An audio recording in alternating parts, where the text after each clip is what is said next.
The challenge comes as only 15% of the population has smartphones, and yet internet connectivity in the country has increased from 7 to 58% in the last decade.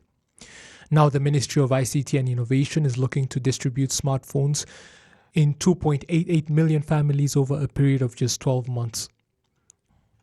Ubu rero challenge dushaka uyu munsi kwiha ni ukugira ngo zango 2,880,000 dufite mu Rwanda. The challenge we want to give ourselves today is for the 2.88 million families we have in Rwanda to have at least one smartphone each. That one phone per family will enable all family members to access those services. On Irembo, we have started a new campaign which you will see in the coming months that we call Byikorere, meaning do it yourself. We want fewer people to go around looking for those agents. You have heard some complaining that the fees they charge are much too high. We want more people to be able to use those smartphones to access those services themselves.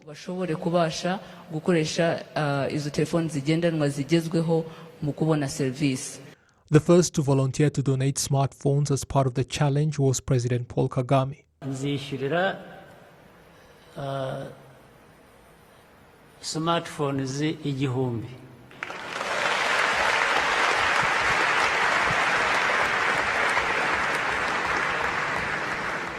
I will pay for 1,000 smartphones. As we talked, that individual said their ministry would provide a similar number, though not as high as mine. I believe they avoided matching my pledge on purpose. So if that is the trend, it will reach you too. No one is expected to give a donation by force. Let it be done by those who are able and willing to. However, based on our capabilities, we want to give our people smartphones that would otherwise have taken them 10 years to get, depending on where they are. Ordinarily, people may criticize the initiative, saying this thing the RPF or government is doing of giving people smartphones is something that concerns the private sector, free markets and so on, which we know. But we also know that free markets are not so free. It depends on what you are talking about, where you're coming from and where you're going. We therefore decided to speed things up, and after that we will become a free market, and it will return to the private sector. But the objective is to assist our people so that they do not have to wait 10 years, rather, just a month or a year. That's the point.